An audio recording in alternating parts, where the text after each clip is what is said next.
The morning sun rose over Zephys Prime, casting long shadows across the crystal towers that had stood for thousands of years.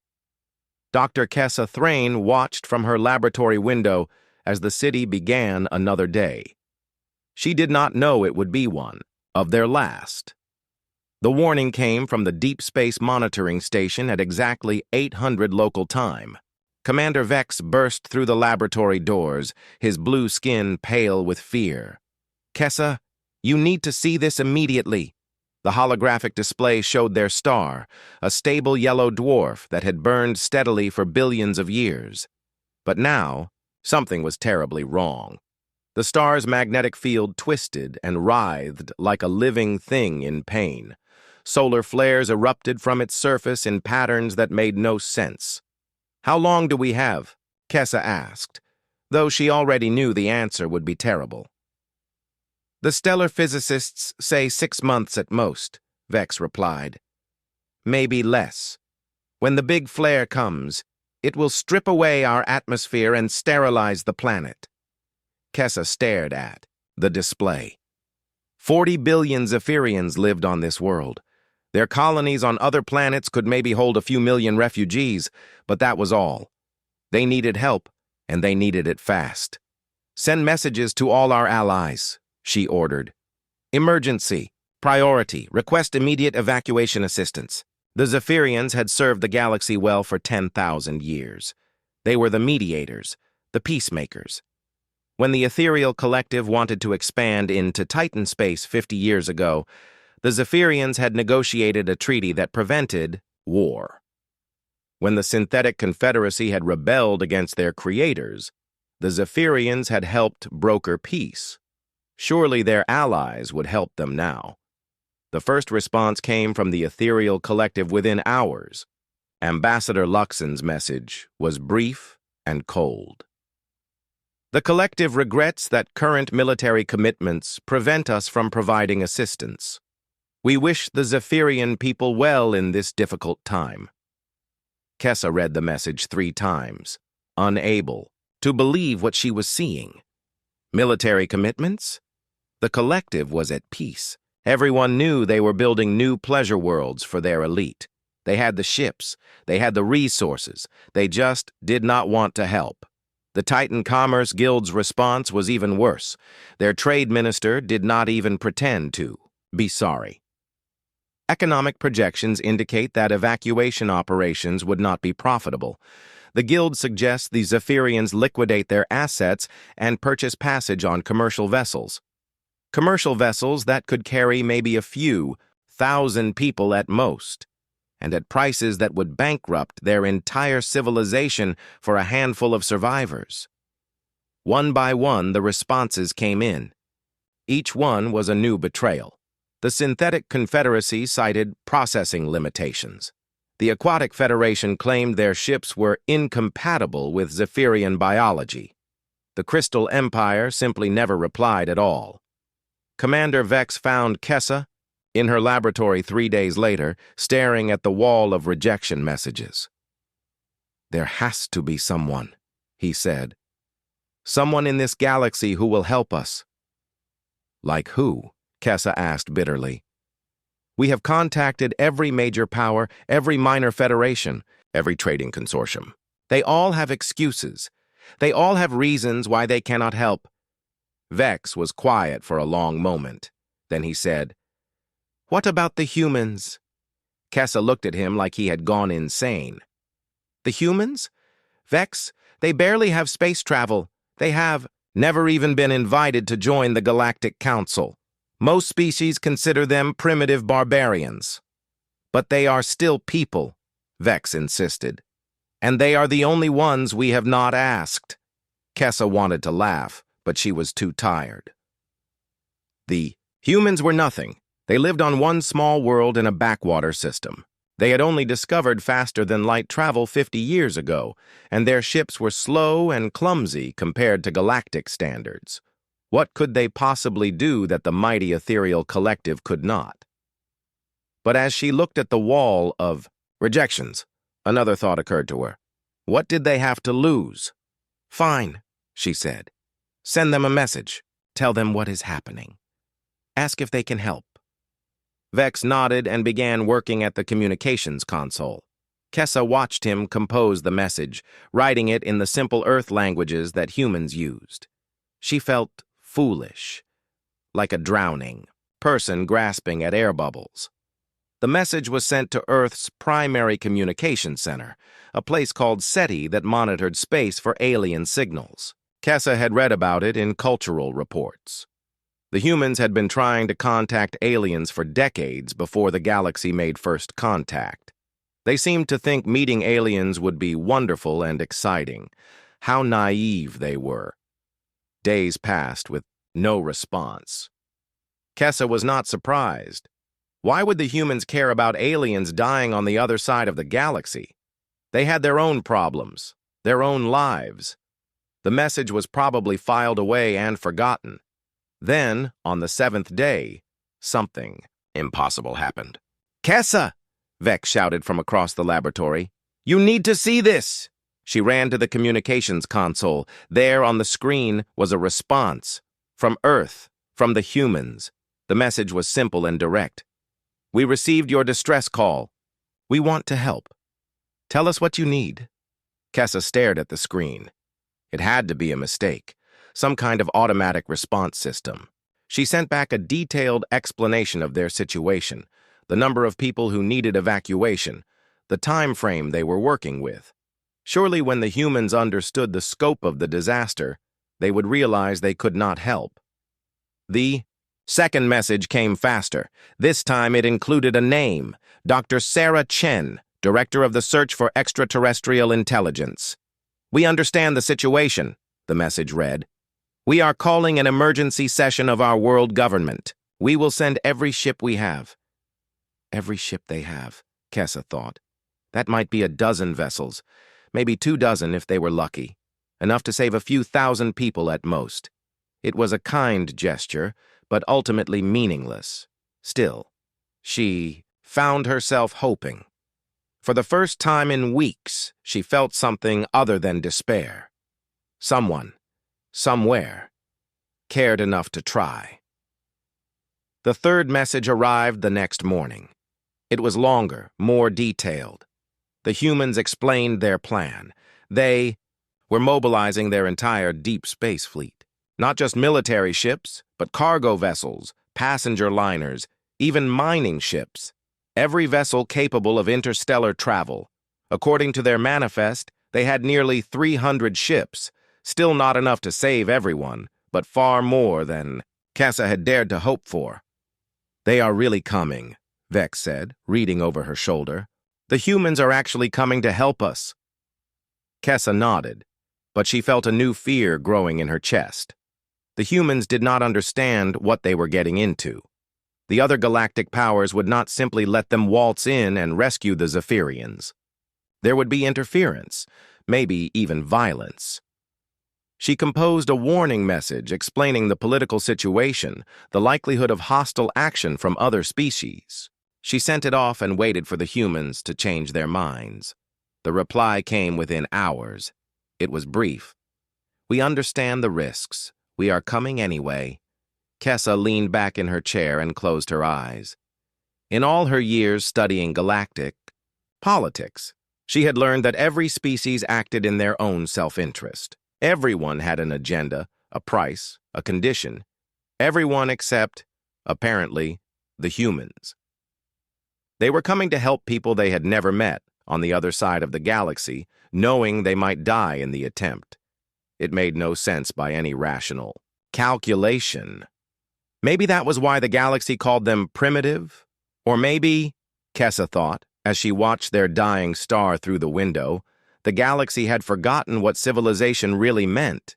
Dr. Sarah Chen was drinking her morning coffee when the message that would change everything arrived at the SETI facility in California. She had been running the Search for Extraterrestrial Intelligence project for 7 years, ever since humanity's first contact with galactic civilization. In all that time, they had received exactly 0 direct communications from alien species. The galactic powers considered humans too primitive to bother with. They knew about Earth, of course. Hard to Miss a planet full of nuclear-armed primates making noise on radio frequencies. But officially, humanity was not ready for advanced contact. They were kept at arm's length, ignored like children at an adult party, so when her computer chimed with an incoming message from deep space, Sarah nearly choked on her coffee. "Jenny!" she called to her assistant. "Get in here now!" Jennifer Martinez rushed into the office, tablet in hand. "What is it?" "We just received a direct alien communication. Not through the official channels, not from the Galactic Council. Someone is talking to us directly." Sarah's hands shook as she opened the message file. The translation software worked quickly, converting the alien text into English. As she read, her excitement turned to horror. The message was from a species called the Zephyrians. Their star was dying. Their world would be destroyed in months. 40 billion people needed evacuation. They had asked all their galactic allies for help. Everyone had said no. "Jesus Christ," Jenny whispered, reading over Sarah's shoulder. 40 billion people? "And we're their last hope," Sarah said grimly. "The only ones who even bothered to answer their call." She immediately called President Martinez in Washington. Within an hour, she was on a military transport to the capital. Within 6 hours, she was standing in the Oval Office, explaining the situation to the most powerful people on Earth. "Let me get this straight," said General Morrison, chairman of the Joint Chiefs. "These aliens want us to evacuate 40 billion people from another star system?" "That's correct, sir. And they came to us because everyone else in the galaxy told them to go to hell?" In so many words, yes. The room fell silent. Sarah could see the wheels turning in everyone's heads. The math was brutal. Humanity's entire deep space fleet consisted of maybe 300 ships. Even if they packed people in like sardines, they could maybe evacuate a few million at most. "It's impossible," said Secretary of Defense Williams. "We don't have the ships, we don't have the technology, we don't have the resources. We'd be sending our people on a suicide mission for a lost cause. So we just ignore it?" asked President Martinez. "Let 40 billion people die?" "It's not our responsibility," Williams replied. "These people have never helped us. Hell, they've never even acknowledged we exist. Now they want us to save them because their real friends abandoned them?" Admiral Webb, the head of the United Earth Space Force, had been quiet through the whole discussion. Now he leaned forward in his chair. "With respect, Mr. Secretary, I think you're missing the point." "Which is?" "This isn't about them. It's about us, about what kind of species we want to be." Webb stood up and began pacing. "For 50 years, the galaxy has treated us like we don't matter, like we're too stupid, too violent, too primitive to deserve a seat at their table. Well, here's our chance to show them what humanity is really made of." "By getting our people killed?" Williams shot back. "By doing what no one else was willing to do," Webb replied. "By showing up when it matters." The argument went on for hours. Sarah watched as the room divided into two camps. One side argued for pragmatism, for looking out for humanity's interests first. The other side argued for something harder to define. Honor, maybe, or simple human decency. Finally, President Martinez called for a vote. It was close. Closer than Sarah had expected. But in the end, humanity chose to answer the call. "We're really doing this," the president said. "Operation Shepherd is a go." Admiral Webb saluted. "We'll need every ship we can get, military, commercial, private yachts if they have FTL drives." "What about the other galactic powers?" asked Secretary Williams. "They're not going to be happy about us interfering in their business." "Let me worry about that," Webb replied. "Just get me the ships." The next 72 hours were chaos. Every major news network on Earth covered the story. Opinion polls swung wildly from day to day. Some people called it humanity's finest hour. Others called it the stupidest decision in history. Ships began arriving at the staging area near Jupiter. The UES Enterprise, humanity's largest battleship, The cargo hauler Big Bertha, capable of carrying 1,000,000 tons of supplies. The luxury liner Star Princess, hastily converted to carry refugees. Even the ancient mining ship Dirty Sally, held together with duct tape and prayers. Sarah found herself assigned as civilian coordinator for the mission. She would be going with them, serving as humanity's primary contact with the Zephyrians. The night before departure, she called her parents. "I'm proud of you," her father said. "Even if this doesn't work, at least we tried." "It has to work," Sarah replied. "These people are counting on us." "Just remember," her mother added, "you represent all of humanity out there. Show them what we're really like." The departure ceremony was broadcast live to every nation on Earth. Admiral Webb gave a speech that would be remembered for generations. "We go into the unknown," he said. "Not for glory, not for profit, but because it is right. Because when people cry out for help, someone should answer. Today, that someone is us." The fleet launched in waves, disappearing into hyperspace one by one.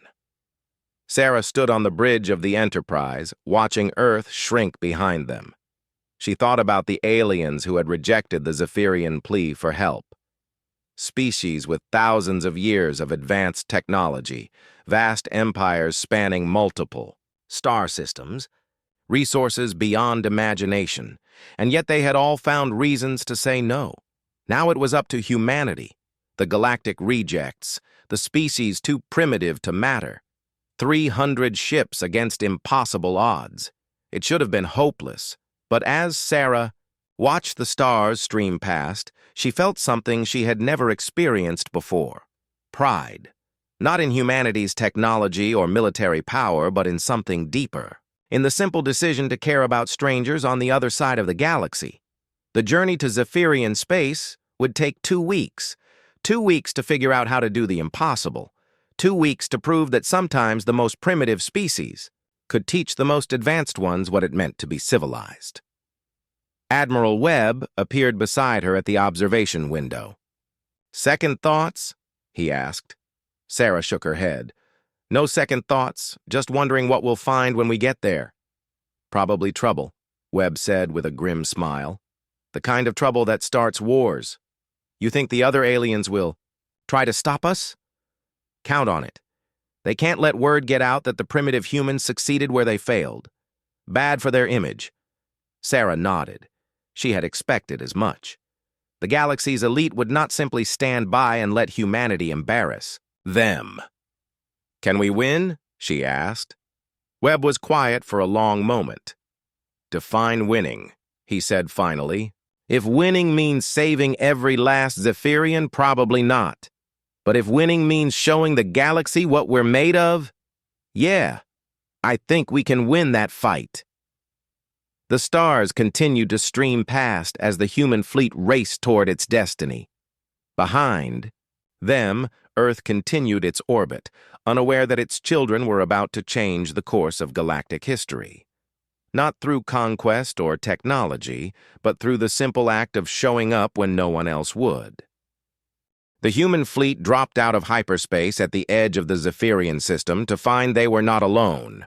Admiral Webb stared at the tactical display on the Enterprise's bridge.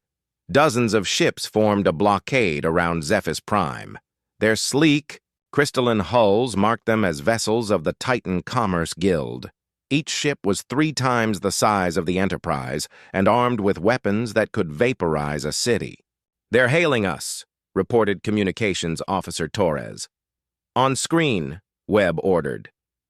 The face that appeared was not entirely human-like, but close enough to be disturbing. The Titan had pale blue skin stretched tight over angular bones and eyes like black pearls. When it spoke, its voice carried the casual arrogance of someone who had never been told no. "I am Trade Minister Karn of the Titan Commerce Guild. You will identify yourselves and state your business in this system." Webb stepped forward. "Admiral Marcus Webb, United Earth Space Force. We are here on a humanitarian mission to assist the Zephyrian people." The Titan's laugh was like breaking glass. "Humanitarian mission?" From the primitives of Earth? How amusing! The creature leaned forward, its black eyes glittering. I am afraid this system is under quarantine. Health protocols, you understand. No ships are permitted to enter. What health protocols? Dr. Chen asked from her position beside the Admiral. The Zephyrians are dying from solar radiation, not disease. The details are classified, Karn replied smoothly. Suffice it to say that Guild scientists have determined the situation to be contained. No outside intervention is required. Webb felt his jaw clench. Minister Karn, we have received a direct request for assistance from the Zephyrian government. Under galactic law, we have the right to provide humanitarian aid. Galactic law? Karn's laugh was even colder this time. Earth is not a member of the Galactic Council. You have no rights under galactic law. You are trespassers in civilized space. The transmission ended abruptly. Webb turned to his tactical officer. Analysis? 47 ships in the blockade, sir. All heavy cruiser class or above. We're outnumbered 4-1, and their technology is centuries ahead of ours. Weapons status? Nuclear missiles, plasma cannons, and railguns. Primitive by their standards, but we have quantity on our side. Webb nodded grimly. He had expected this. The galaxy's powers could not allow humanity to succeed where they had failed. It would raise too many uncomfortable questions about why they had refused to help in the first place. He opened a channel to the fleet. All ships, this is Admiral Webb. The Titans are blocking our approach to Zephyr's Prime. They claim health protocols, but we all know the truth. They don't want the galaxy to see humans accomplishing what they were too cowardly to attempt. He paused, looking out at the stars. I won't lie to you. Their ships are bigger, faster, and more advanced than ours. But they have one weakness. They've grown soft. They haven't fought a real war in centuries. They think their technology makes them invincible. Another pause. They're about to learn why you never start a fight with humans unless you're prepared to finish it. The Titan fleet moved to intercept as the humans advanced. Webb watched the enemy formation on his screen. Perfect military precision. Textbook. Deployment. Beautiful to watch and completely predictable. All ships, execute Plan Crazy Ivan, he ordered. The human fleet suddenly scattered in all directions. Some ships dove toward the system's asteroid belt. Others climbed above the ecliptic plane. A few actually turned around and fled toward the outer system. The Titans were confused for exactly 17 seconds. That was all the time the humans needed. The cargo ship Big Bertha had been running silent in the asteroid field for the past hour, disguised as a large rock. When the Titan formation passed by, she opened fire with every weapon she had. Primitive weapons, yes, but fired at point-blank range into the enemy's blind spot. 3 Titan ships died in the first salvo. At the same time, the fleeing human ships reversed course and came screaming back at maximum acceleration. They scattered cargo containers as they ran, filling space with debris and sensor ghosts. The mining ship Dirty Sally, built to crack asteroids, fired her industrial lasers at the Titan's sensor arrays. Suddenly, the superior alien technology was blind and deaf. The luxury liner Star Princess, her passenger compartments packed with nuclear warheads, rammed the Titan flagship at full speed. The explosion lit up half the system. That's for 40 billion Zephyrians, Webb muttered. The battle raged for 6 hours. The Titans had better ships, but the humans had something the galaxy had forgotten: the willingness to die for a cause bigger than themselves. Humans rammed enemy ships with their own vessels. They flew suicidal attack runs against impossible odds. They used every dirty trick learned in 1,000 years of warfare. When it was over, the Titan blockade was broken, but the victory had cost them dearly. Half the human fleet was destroyed or crippled. The survivors limped toward Zephyr's Prime, trailing atmosphere and debris. Dr. Chen stood in the Enterprise's medical bay, helping treat the wounded. Burns, broken bones, decompression injuries. the cost of their moral victory written in blood and pain. "Was it worth it?" she asked Admiral Webb as he checked on his people. Webb looked at her with tired eyes. "Ask me again when we see if we can save any of them." Zephyrus Prime grew larger on the view screen as they approached. The planet was beautiful even in its death throes. Blue oceans, white clouds, continents covered in crystal cities that caught and reflected the light of their dying star. 40 billion people down there, counting down their last days. The Zephyrian fleet that met them was a shadow of what it once had been. Old ships, obsolete designs, held together by hope and desperation. But they flew in perfect formation to escort their human rescuers to the planet. Dr. Kessa Thrane's face appeared on the main screen. She looked older than her species. Normally did, worn down by weeks of stress and impossible decisions. But when she saw the human ships, she smiled. "Admiral Webb, Dr. Chen, I cannot believe you actually came." "We said we would," Webb replied simply. "But the cost," Kessa said, looking at the battered human fleet. "You lost so many ships just getting here." "Ships can be replaced," Chen said. "People cannot." Kessa nodded slowly. "We have been preparing evacuation lists. Priority given to children and those with essential skills. We estimate we can save perhaps 2 million people with your ships." The bridge fell silent. 2 million out of 40 billion, less than 1%. But it was 2 million who would live because humanity had answered the call. "We'll take whoever we can," Webb said, "and we'll make it count." As the human ships moved into orbit around the dying world, something unexpected happened. Other ships began appearing in the system. Not the advanced vessels of the major powers, but smaller craft. Independent traders, rebel groups, species that had been oppressed or ignored by the galactic establishment. They had heard what humanity had done. Heard that someone had finally stood up to the Titans, had fought and bled for strangers they had never met, and they wanted to help. The fleet that had started with 300 human ships swelled to over 1,000. Old freighters, decommissioned warships, even civilian yachts pressed into service, all united by a simple idea, that sometimes doing the right thing was more important than being safe. Dr. Chen stood on the Enterprise's observation deck, watching. The rescue ships load Zephyrian refugees. Each ship that launched meant families saved. Children who would grow up to remember that when their world died, strangers from across the galaxy had come to help. "It's not enough," she whispered. "No," Admiral Webb agreed, joining her at the window. "But it's a start." The dying star flared brighter in the distance, a preview of the catastrophe to come. But for the first time since this crisis began, Dr. Chen felt something like hope. They could not save everyone, but they had proven something important, that civilization was not about technology or power, it was about showing up when it mattered.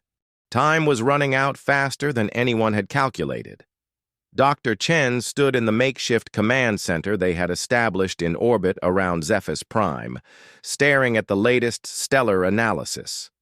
The dying star's magnetic field was collapsing ahead of schedule. Instead of 6 weeks, they now had maybe 3 before the killing flare would strip away the planet's atmosphere. 2 million people, she said to the assembled crowd of human and alien officers. That's all we can evacuate with the ships we have. The room was silent. 2 million saved was a victory by any measure, but it meant 38 billion would die. The math was brutal and unavoidable. Dr. Kessa Thrane, who had been working without sleep for days, finally spoke up. There might be another way. All eyes turned to the Zephyrian scientist. She looked exhausted, but there was something in her expression that had not been there before. Hope. "We cannot evacuate everyone," Kessa continued. "But what if we could protect them where they are?" Admiral Webb frowned. "Protect them how? We're talking about stellar-level radiation that will cook the entire planet. Not if we can shield it." Kessa activated a holographic display showing the planet surrounded by a shimmering energy field. Atmospheric processors combined with radiation, dampeners. Create a protective shell around the entire world. Dr. Chen studied the display. The power requirements would be enormous, and we would need thousands of processors to cover a whole planet. Yes, Kessa agreed. More than exist in this entire sector of the galaxy. Then how? Webb began, then stopped. He was looking at Chen, and she was looking back at him. The same impossible idea was forming in both their minds. The ships, Chen whispered. Webb nodded slowly. We strip the hulls, use the metal for raw materials, the reactors for power. You're talking about dismantling our entire fleet, protested Captain Rodriguez from the cargo hauler Big Bertha. Every ship we brought. We'll be stranded here. Better stranded and alive than floating home in a coffin, Webb replied grimly. The plan was insane. It violated every principle of military operations. You never gave up your means of retreat. You never left your people without a way home. But as Chen looked around the room at the faces of humans and aliens working together, she realized they had already crossed that line when they decided to come here in the first place. How long would it take? She asked Kessa. With human industrial fabrication techniques, working around the clock, maybe we could have the first shield sections online in 2 weeks. 2 weeks to save a world. It should have been impossible, but then everything they had done so far should have been impossible. Do it, Webb ordered. All ships not essential for life support are to be prepared for dismantling. I want every fabrication unit, every 3D printer, every welding torch working on this project. The next days passed in a blur of frantic activity. Human ships landed on Zephyrus Prime and began tearing themselves apart. The luxury liner Star Princess became raw materials for atmospheric processors. The mining ship, Dirty Sally's Industrial, equipment was repurposed to build radiation shielding. Even the mighty Enterprise surrendered her armor plating to the cause. Chen found herself working alongside Zephyrian engineers, combining human industrial techniques with alien science. The humans built things fast and sturdy. The Zephyrians built them elegant and efficient. Together, they created something neither species could have managed alone. The other species who had joined the rescue effort contributed what they could. The Aquatic Federation's ships provided water reclamation systems.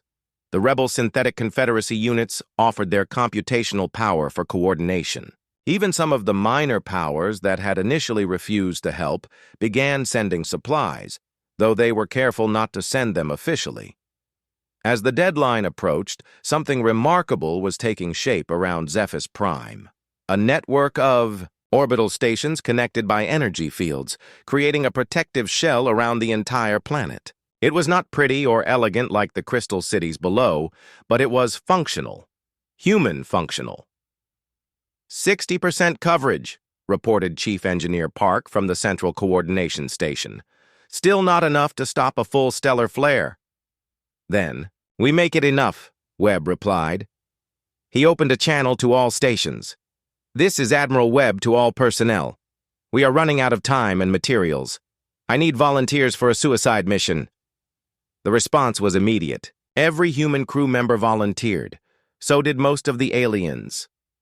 The plan is simple, Webb continued. We take our remaining ships and position them in the gaps in our shield network.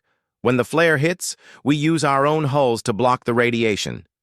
It meant certain death for the crews of those ships. The radiation would cook them in seconds. Sir, came a voice over the comm. It was Captain Martinez from the transport vessel New Hope. Permission to speak freely? Granted. We didn't come all this way to do half the job. If this is what it takes, then this is what we do. Similar responses came from across the fleet. Humans and aliens alike, ready to die so that strangers could live. Dr. Chen felt tears running down her face. In all her years studying alien civilizations, she had never seen anything like this. Species that barely knew each other, working together, dying together, for people they had never met. The stellar flare began exactly when the Zephyrian scientists had predicted. Chen watched from the coordination station as their star convulsed and released a burst of radiation that could sterilize worlds. "All stations, brace for impact," Webb announced. The wave of death raced across the system at the speed of light. When it hit the shield network, alarms screamed and displays flashed. Red. Energy readings spiked beyond the scales. In the gaps where ships had positioned themselves as living shields, brave souls held their positions as radiation cooked their vessels. The transport New Hope lasted 18 seconds before her hull breached. The mining barge, Stonecutter, held out for almost a minute before her reactor overloaded, but they held long enough. When the radiation storm passed, Zephyrus Prime still had an atmosphere. The crystal cities still gleamed in the light of their star. 40 billion people were still alive. The celebration that followed was unlike anything in galactic history. Humans and Zephyrians dancing together in the streets, alien species that had been enemies for centuries working side by side to repair the shield network. But Chen felt only exhaustion. They had won, but the cost had been terrible. Almost the entire human fleet was gone, either dismantled for materials or sacrificed as shields. Of the 300 ships that had left Earth, fewer than 50 remained spaceworthy. "We're stranded," she said to Webb as they stood in what remained of the Enterprise's observation lounge. "For now," he agreed. "But look what we accomplished." Through the window, she could see Zephyrian children playing in parks that should have been radioactive wastelands. Construction crews were already working to upgrade the shield network with better materials now that the immediate crisis had passed. "The galaxy will never be the same," Webb continued. "Word is already spreading about what happened here. Other species are starting to ask questions. Why didn't the Ethereal Collective help? Why did the Commerce Guild try to stop us? Why did it take the primitive humans to show everyone what the right thing to do was?" Dr. Kessa Thrain approached them carrying a data pad. "Dr. Chen, Admiral, Webb, I have something for you." She handed them the pad. On it was a complete technical database of Zephyrian science, faster than light communications, advanced materials, energy systems, centuries beyond human capabilities. "Consider it a gift," Kessa said, "from a grateful people to their saviors." Chen stared at the data. This was technology that could transform human civilization overnight, make them equals to any species in the galaxy. "Why?" she asked. Kessa smiled. "Because you came when no one else would. Because you risked everything for strangers. Because you showed us that civilization is not about how advanced your technology is, but about what you choose to do with it." As Chen downloaded the database, to her personal computer, she realized that humanity's isolation was over. They had forced their way to the galactic table, not through conquest or cunning, but through simple human decency. The galaxy would never look at humans the same way again. More importantly, humanity would never look at itself the same way again. They had learned what they were truly capable of when they chose to be their best selves. The rescue of Zephyrus Prime was over, but the real changes were just beginning. 6 months after the rescue of Zephyrus Prime, the galaxy was a very different place. Admiral Webb stood on the observation deck of Humanity Station, the massive orbital facility that now served as Earth's embassy to the galaxy. Through the transparent aluminum windows, he could see ships from dozens of species coming and going. Not just the major powers anymore, but smaller civilizations that had never before dared to travel so far from home. The station itself was a marvel of combined human and Zephyrian engineering.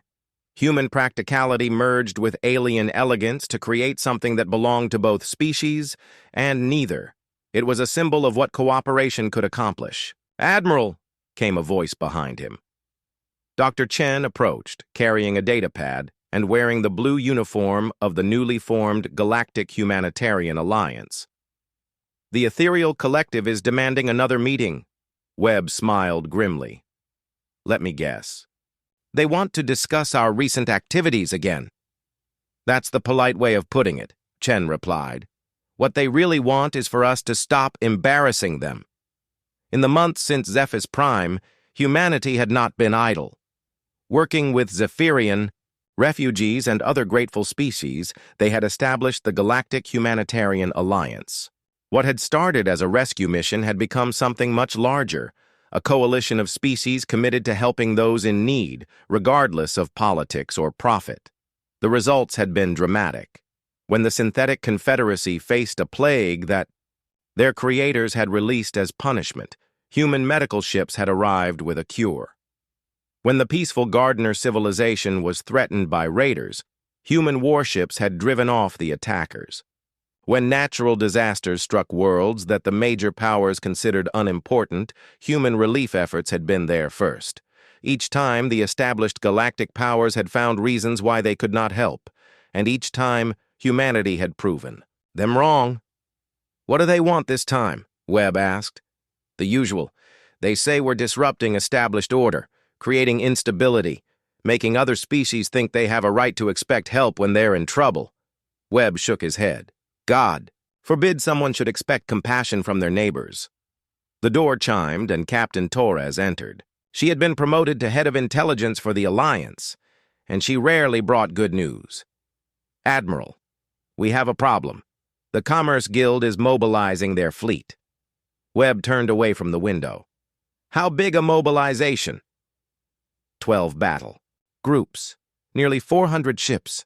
They're calling it a peacekeeping operation. To keep the peace from who? Us, sir.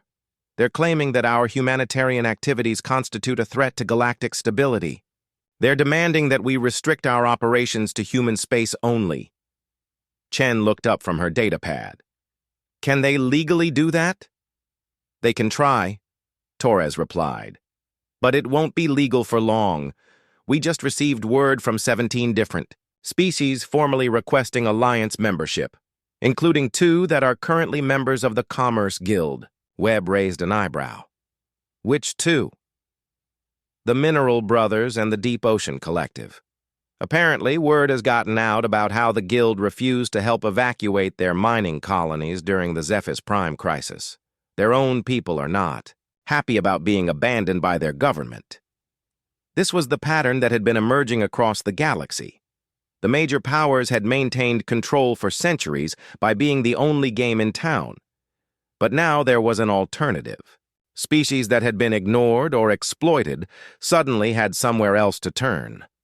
The communication system chimed with an incoming message. The holographic projector activated, showing the image of Ambassador Luxon from the Ethereal Collective. The alien's normally perfect composure was cracking around the edges. "Admiral Webb," Luxon began without preamble, "the Collective demands an immediate cessation of your illegal activities in our sphere of influence." "Good morning to you too, Ambassador," Webb replied pleasantly.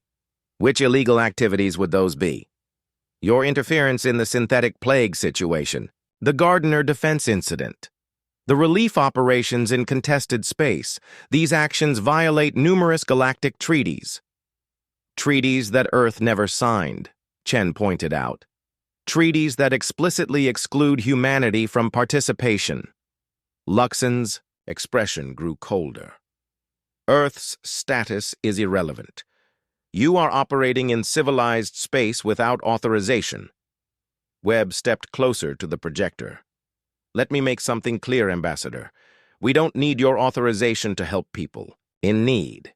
We don't need your permission to answer distress calls. And we sure as hell don't need your approval to do what's right.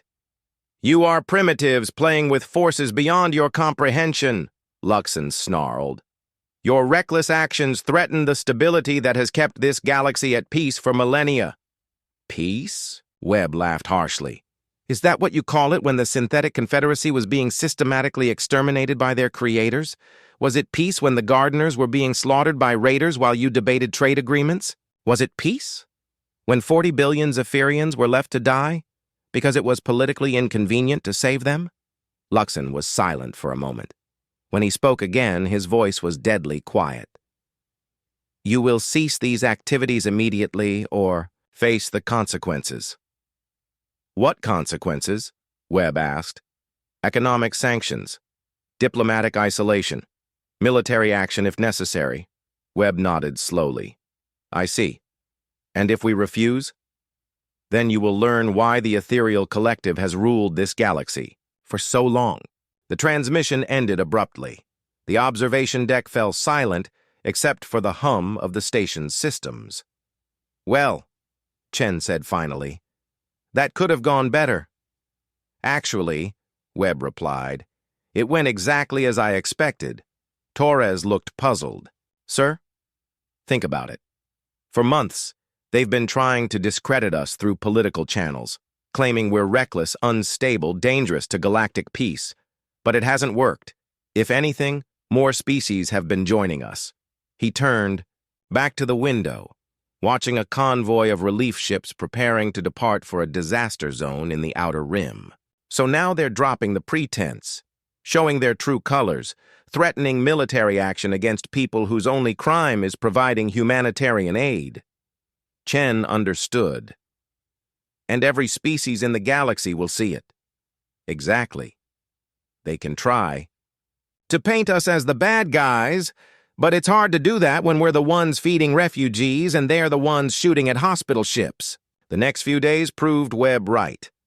Word of Luxon's threats spread quickly through the galactic communication networks. The reaction was swift and decisive. 8 more species applied for Alliance membership.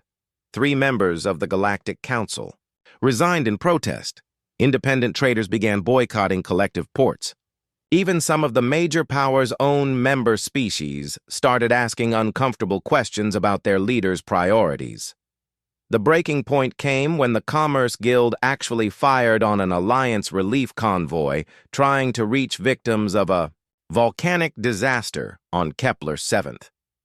The attack was broadcast live across the galaxy, showing Guild warships destroying medical supply transports. The public outcry was immediate and overwhelming. Demonstrations erupted on dozens of worlds. Member species of the major powers began withdrawing their support. Even the normally neutral Crystal Empire issued a statement condemning the attack. But the most important response came from an unexpected source. Dr. Kessa Thrain stood before the emergency session of the Galactic Council, representing not just the Zephyrian survivors but all the species that had joined the Alliance.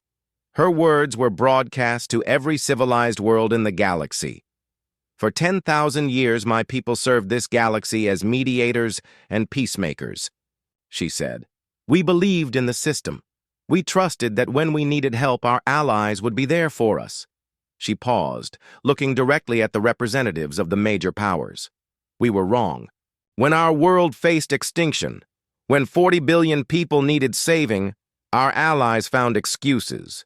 Too expensive, too difficult, too politically inconvenient." Another pause. The council chamber was dead silent. But one species answered our call. A species you consider primitive, barbaric, unworthy of a place at this table. They came with primitive ships and outdated weapons. They fought through your blockades. They died to save strangers they had never met. Kessa's voice grew stronger as she continued. "And when they could not save everyone through evacuation, they did something none of you would consider. They sacrificed their own ships, their own lives, to shield our world from the stellar flare. They gave up everything to save people who could give them nothing in return." She looked around the chamber, meeting the eyes of every delegate. "That is what civilization looks like.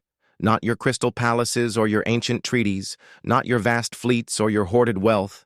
Civilization is the choice to help when help is needed, the choice to sacrifice for strangers, the choice to do what is right, even when it costs everything."